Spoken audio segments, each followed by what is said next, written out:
Hvala puno. Guys, my name is Nick Vujicic. I was born in Australia in 1982, moved from Australia to California in the year 2006. And my life story, I'm just thankful that people have seen my life on some sort of level, whether it's just YouTube videos or seeing pictures of a limbless guy smile. People always ask me, what happened to you and how did you overcome what you've been through? The title of the message that I've been given is Transforming the Walls into Doors. When I speak corporately, the line that I like to use is changing obstacles into opportunities. Now, I'm very well aware to share with you as well, I know that there are 1 billion people going hungry today. I know that this year 1 million people will commit suicide. It's 1 every 40 seconds. I know today there are 120 million slaves, and I've met sex slaves, and I've seen the top of the pyramid as far as business and met the billionaires. I've met bankers, and I've also met orphans. We're all looking for something. We're all looking for hope. Hope you can't just have just because you were born with hope. No, we're born with pain. We're born and live through difficulties. And in our life, my parents always taught me that even though we don't know why I was born this way, that we have a choice. Either to be angry for what we don't have, or be thankful for what we do have. The power of that choice was the first thing that I had to overcome and decide for myself, especially in the early years of school. A lot of kids would come up to me and tease me. And I have been speaking at 5 congresses. I've met 7 presidents all around the world. My largest crowd was 110,000. I have 30,000 invitations for me to speak.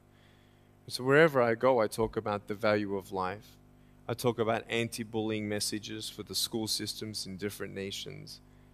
The greatest thing is love. When we feel like we don't have enough love and we don't have enough hope, we start losing strength to live. For me, in my life as a child, I had a big wall. I was surrounded by 4 walls and a low ceiling of opportunity. I was set free in so many different ways, and especially surviving from day to day with my parents who loved me, who encouraged me, who told me that I was beautiful the way that I was, and not to worry about what other people said about me.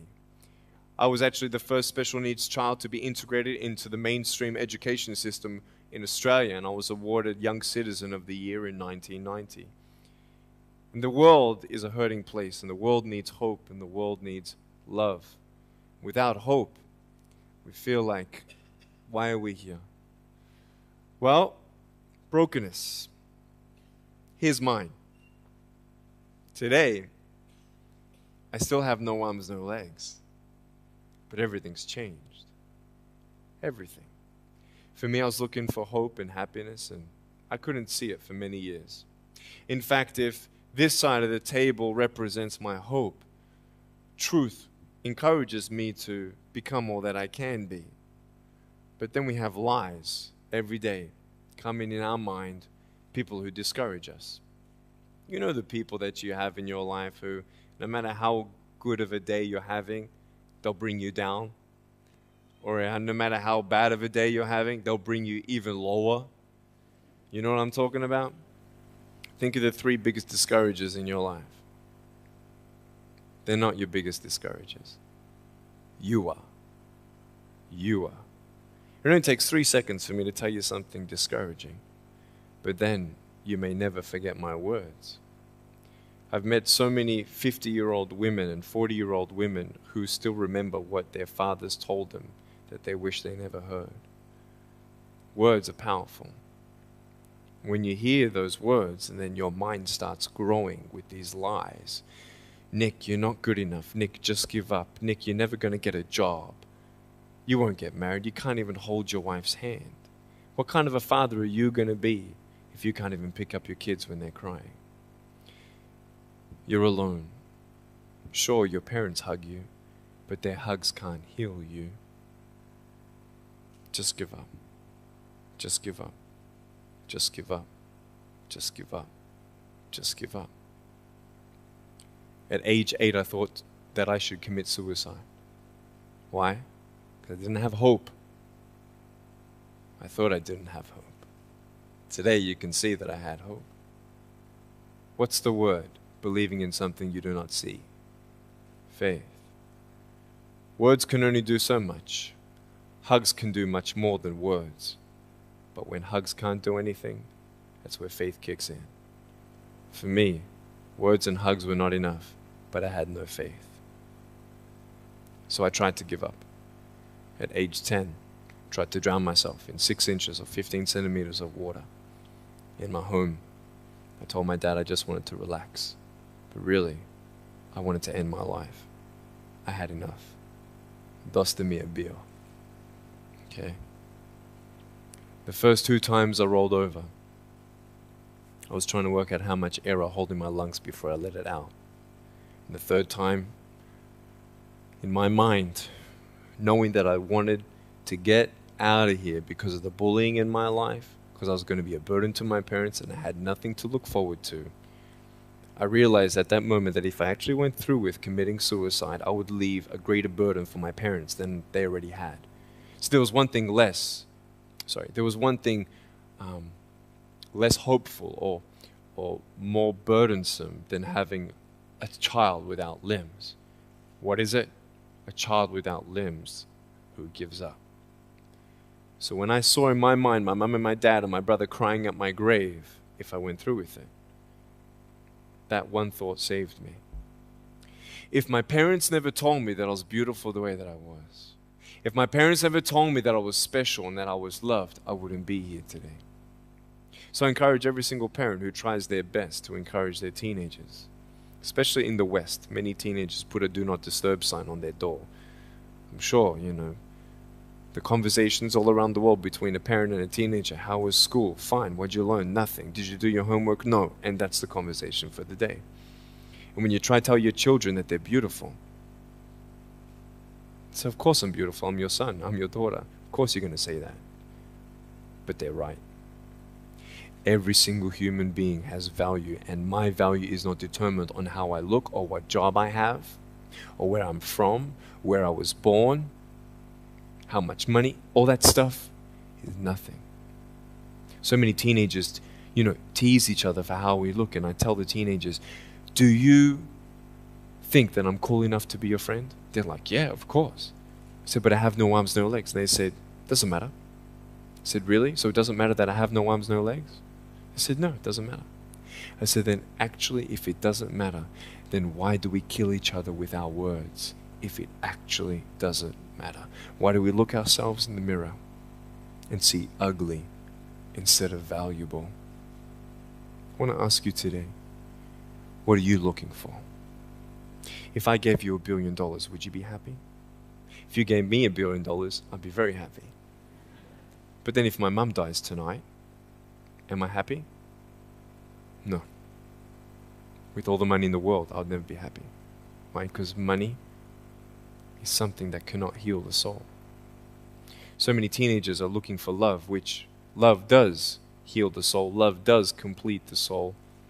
But even sex before marriage, I was a virgin before I got married. Yeah, I've got a gorgeous wife. We're pregnant with our first son. And I don't need hands to hold her hand. I only want to hold her heart. And how am I going to hug my kids? So many kids, they come up to me. It's amazing. They put their hands behind their back and hug me with their neck. And I've realized in life, even the worst parts of my life can be turned into good. And they're even more special. So many teenagers, they're looking for love. So they're going to go do this and go do that and have sex before marriage. For me, sex out of marriage is like a $5 Gucci watch. Sex within marriage and having sex with someone who loves you, who's committed to you for the rest of your life, going to be the mother or father of your kids.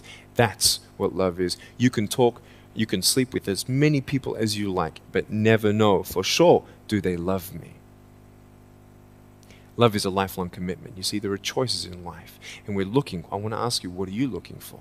Well, if I can just get drunk, why not, man? I only live once. Well, if that's the way you believe, great. But for me, I'm a greedy man. I don't want to live for 90 years. I want to live for billions of years. And I know that every day my choices will affect this life, other people's life, and my eternal life. You got to come to the truth of knowing who you are and why you're here. William Barclay, he said, the greatest 2 days in anyone's life, the day you were born and the day you knew why.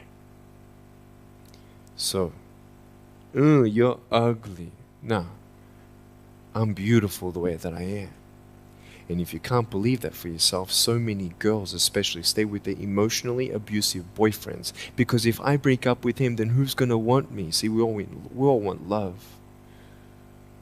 That's why we do what we do sometimes. To get into the crowd, I'm going to swear, I'm going to be cool. That's what this world is. I want to look like her.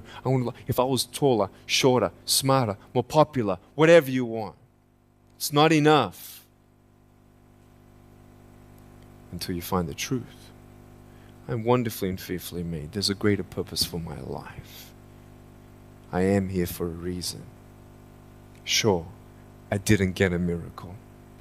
Yeah, I believe in a God who can do miracles, and I have a pair of shoes in my closet. Why? I've seen blind people seeing and deaf people hearing. That's fine if you don't believe me. I got it on camera. But I realized something. If God doesn't change my circumstance, He's going to use my life to be a miracle for someone else. When you don't get a miracle, you can still be a miracle for someone else. I'm going to close off with this beautiful story. I was in Southern California. I have two organizations. I have a non-profit organization and I have a for-profit. I probably spoke between years 2007 and 2010, 1,000 times, 600 flights. And I've spoken to 4.5 million people face to face. And in the last 48 hours here in Serbia, we've reached 5 million through media. So, we have the heart of people to love others. We want people to love each other, love yourself, dream big, and never give up. We're all looking for hope, aren't we? What are you looking for?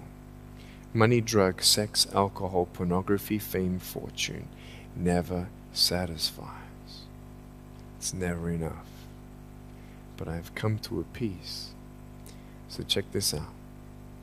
When I'm 24 years old, 5-6 years ago, I was in California. And I never met anybody else like me. When I was 10 years old, I wish I would have met somebody like me. Never did.